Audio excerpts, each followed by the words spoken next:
नए और press video में आपका हार्दिक स्वागत है। का बड़ा फैसला, कर्मचारियों की सैलरी 15% बढ़ी, नवंबर 2017 से लागू होगा फैसला।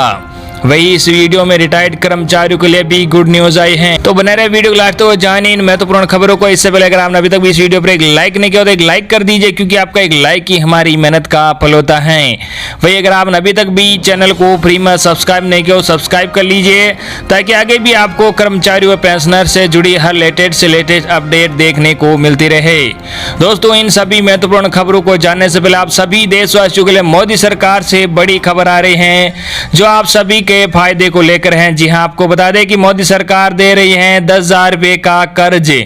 इसे लेने के लिए किसी गारंटी की भी जरूरत नहीं है। जी आपको बता दें कि लॉकडाउन की वजह से रोजगार और बिजनेस प्रभावित हुए हैं। लोगों को काम दोबारा शुरू करने के लिए पैसे की जरूरत है।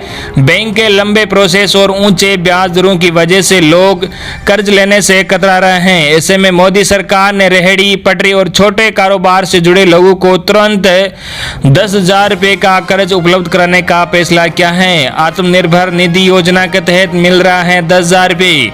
रेहड़ी पटरी लगाने वाले छोटे कारोबारी अब आत्मनिर्भर निधि योजना के तहत 10,000 रुपए तक का कर्ज देश भर में पहले 3,80,000 साझा सेवा केंद्रों CSC केंद्रों के जरिए ले सकेंगे। सरकार की डिजिटल और ई गवर्नेंस सेवा इकाई CSC e governance services India limited ने बुधवार को यह कहा। प्रधानमंत्री स्ट्रीट वेंडर्स आत्मनिर्भर निधि योजना पूरी तरह से आवास एवं शहरी मामलों के मंत्रालय द्वारा वित्त पोषित है। इस योजना के तहत रेहड़ी पटरी और खोमचा लगाने वाले छोटे कारोबारियों को 10,000 रुपए तक की कार्यशील पूंजी उपलब्ध कराई जाती है। योजना के तहत कर्ज लेने वाले इन उद्यमियों को कर्ज का नियमित रूप से भुगतान करने प्रोत्साहन भी दिया जाता है और डिजिटल लेन देन पर पुरस्कृत भी किया जाता है। योजना से रेहड़ी पटरी वालों को औपचारिक स्वरूप मिलेगा। इस क्षेत्र के लिए नए अवसर खुलेंगे। CSC योजना के तहत इन छोटे कारोबारियों का पंजीकरण करने में मदद करेगी।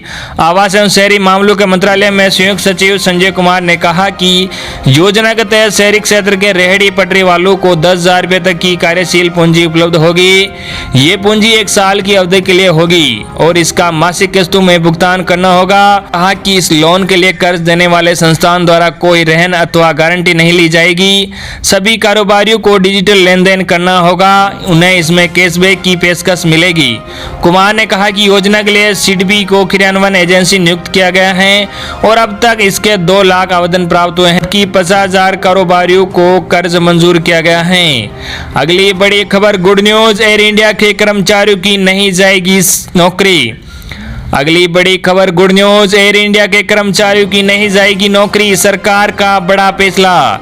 जी आपको बता दें कि कोरोना काल के चलते तमाम सेक्टरों पर संकट के बादल छाए हैं। इस महामारी के चलते बड़ी संख्या में लोगों को अपने रोजगार से हाथ धोना पड़ रहा है। एयरलाइन कंपनियां भी अपने कर्मचारी संख्या और सैलरी में कटौती कर रही हैं, लेकिन पहले से ही आर्थिक संकट से जूझ रही सरकारी एयरलाइन कंपनी एयर इंडिया के कर्मचारियों के लिए राहत भरी खबर यह है कि उनकी नौकरी पर किसी तरह का कोई संकट नहीं है। एयर इंडिया ने कहा कि बड़ी संख्या में कर्मचारी को हटाने वाली अन्य एयरलाइनों की तरह इसके किसी कर्मचारी की नौकरी नहीं जाएगी। बता दें कि देश की सबसे बड़ी एयरलाइन कंपनी इंडिगो ने सोमवार को घोषणा की थी कि कोविड-19 महामारी की वजह से पैदा हुए आर्थिक संकट के चलते हुए अपने 10% कर्मचारियों को हटाएगी। एयर इंडिया ने ट्विटर पर कहा, कर्मचारी के वेतन पर होने वाले खर्च को तर्कसंगत बनाने के एयर इंडिया बोर्ड ने हालिया निर्णय की नागरिक उड्डयन मंत्रालय की बैठक में समीक्षा की गई।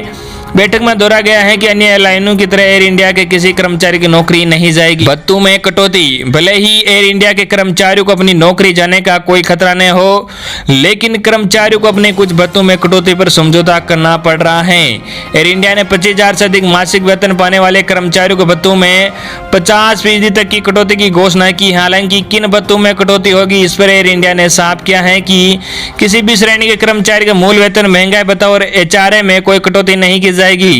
चालक दल के सदस्यों को उड़ान के घंटों के आधार पर भुगतान किया जाएगा। अगली बड़ी खबर, रिटायर्ड होने वाले सरकारी कर्मचारियों को मोदी सरकार ने दी बड़ी राहत। कोरोना काल में तत्काल मिलेगा पेंशन से जुड़ा लाभ। जी आपको बता दें कि देश में रिटायर्ड होने वाले सरकारी कर्मचारियों को मोदी सरकार ने एक बड़ा तोहफा दिया है।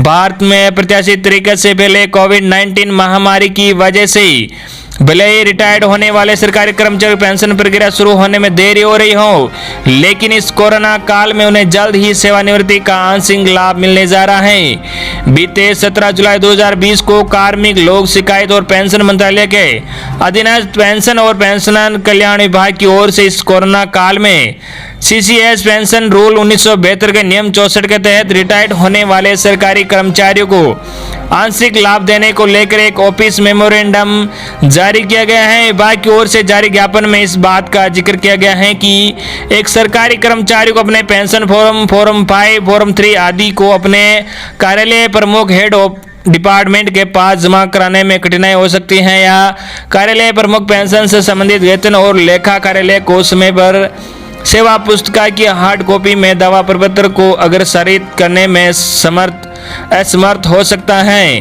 खासकर तब जब दोनों कार्यालय अलग अलग शहरों में हो, या फिर ऐसे मामले भी हो सकते हैं जहां वेतन और लेखा कार्यालय सरकारी कर्मचारियों की सेवानिवृत्ति से पहले पेंशन के प्राधिकरण के लिए मामलों को संसाधित करने में सक्षम नहीं है। ज्ञापन में इस बात का भी निर्देश दिया गया है कि जहां तक नियम 64 के प्रावधानों में परिवर्तन की बात है तो कोविड-19 के प्रकोप की वजह से कार्यालयों में काम प्रभावित होने तक लागू रहेंगे। सामान्य स्थिति बहाल होने के बाद विभाग द्वारा निर्देशों की समीक्षा की जाएगी। सीसीएस पेंशन नियम 1972 के नियम 64 के प्रावधान तब तक के लिए प्रभावी नहीं रहेंगे। सीसीएस पेंशन अधिनियम 1972 के नियम 64 में उन मामलों में अंतिम पेंशन और अंतिम ग्रेच्युटी को मंजूर देने का प्रावधान है जब एक सरकारी कर्मचारी अपनी पेंशन और ग्रेच्युटी को अंतिम रूप देने से पहले रिटायर्ड हो जाता है। यह आदेश इस बात को भी सुनिश्चित करता है कि पेंशन लाभ निर्धारित होने के बाद सरकारी कर्मचारी रिटायर्ड होने के बाद उसे समय पर पेंशन और रिटायर्ड ग्रेच्युटी का लाभ देने के लिए कार्यालय प्रमुख मौजूद रिकॉर्ड के आधार पर आंशिक पेंशन और आंशिक ग्रेच्युटी का लाभ देने की मंजूरी देने की कार्रवाई कर सकते हैं। इसके साथ ही आंशिक पेंशन और ग्रेच्युटी को उन परिस्थितियों में भी मंजूरी दी जा सकती है जब रिटायर्ड होने वाले सरकारी कर्मचारी किसी भी वजह से अपनी पेंशन दावा फॉर्म जमा करने में सक्षम नहीं। ऐसे मामलों में जब कर्मचारी के सेवा काल को सत्यापित करना संभव नहीं है तो रिटायरमेंट की तारीख के पहले उसके द्वारा दी गई सेवा को आगे बढ़ाते हुए आंशिक ग्रेच्युटी को मंजूरी दी जा सकती है।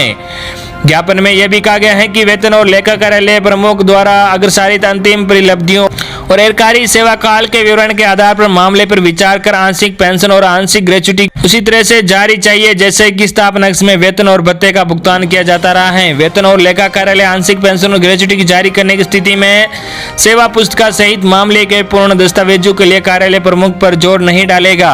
इतना ही नहीं, ऐसे मामलों में जहां आंशिक पेंशन राशि बाद में अंतिम पेंशन की राशि से अधिक पाई जाती है तो पेंशन की अतिरिक्त राशि को सीसीएस पेंशन अधिनियम 1972 के नियम 64 में बताए गए तरीके से समायोजित किया जा सकता है।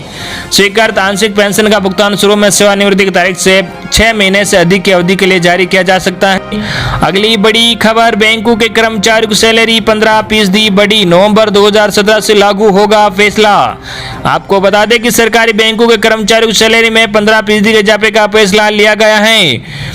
बैंकों के कर्मचारियों को लेकर यह फैसला नवंबर 2017 से लागू होगा। इंडियन बैंक एसोसिएशन और United forum of bank union के बीच हुई मैराथन मीटिंग के बाद यह फैसला लिया गया है। सैलरी में यह इजाफा 2017 से 2022 तक के लिए लागू होगा और उसके बाद रिवाइज किया जाएगा। बैंकिंग सेक्टर के जानकारों के मुताबिक सैलरी में इजाफे से 7,900 करोड़ रुपए का खर्च बढ़ जाएगा। इंडियन बैंक एसोसिएशन के राजकरण राय और बैंक कर्मचारी यूनियनों के प्रतिनिधियों के बीच हुई मीटिंग में 15% के इजाफे पर सहमति बनी है। इस फैसले से देश भर में सरकारी बैंकों के 8 लाख कर्मचारियों को फायदा होगा। बता दें कि हर 5 साल में बैंक कर्मचारियों की सैलरी को रिवाइज किया जाता है। इंडियन बैंक एसोसिएशन और बैंक कर्मचारियों के बीच मतभेद के चलते इस बार सैलरी में रिवीजन लंबे समय से अटका हुआ था, जबकि ये नवंबर 2017 में ही होना था। दरअसल बैंक कर्मचारियों की मांग थी कि उनकी सैलरी में 20% का इजाफा किया जाना चाहिए, जबकि इंडियन बैंक एसोसिएशन ने 12.50% का प्रस्ताव दिया था। असल में बैंक कर्मचारी संगठन लंबे समय से शिकायत करते रहे हैं कि उनकी सैलरी अन्य सरकारी कर्मचारियों और यहां तक कि निजी बैंकों के समकक्षों के मुकाबले काफी कम है। यहां तक कि सरकारी बैंकों के मुखिया तक इस मसले को उठाते रहे। हालांकि सरकार ने कुछ मामूली बदलावों को छोड़कर इस संबंध में कोई बड़ा कदम नहीं उठाया है। अगली बड़ी खबर, सरकारी कर्मचारियों को मिलेगा जुलाई महीने का पूरा वेतन। जी आपको बता दें कि कोरोना संकट के बीच बिहार सरकार के कर्मचारियों को जुलाई माह का पूरा वेतन दिया जाएगा उप मुख्यमंत्री सुशील मोदी ने इसका ऐलान कर दिया है। डिप्टी सीएम ने कहा कि 16 जुलाई से 31 जुलाई के बीच लगाए गए लॉकडाउन के बावजूद जुलाई में कर्मचारियों को पूरा वेतन दिया जाएगा। पूरा वेतन रेगुलर और कॉन्ट्रैक्ट कर्मचारियों को दिया जाएगा, यानी सरकार के फैसले के बाद सरकारी कर्मचारियों को लॉकडाउन अवधि का भी पूरा वेतन मिलने जा रहा है। सुशील मोदी के मुताबिक आउटसोर्स के तहत काम करने वाले कर्मचारियों को लॉकडाउन की अवधि का पहले की तय शर्तों के साथ भुगतान किया जाएगा।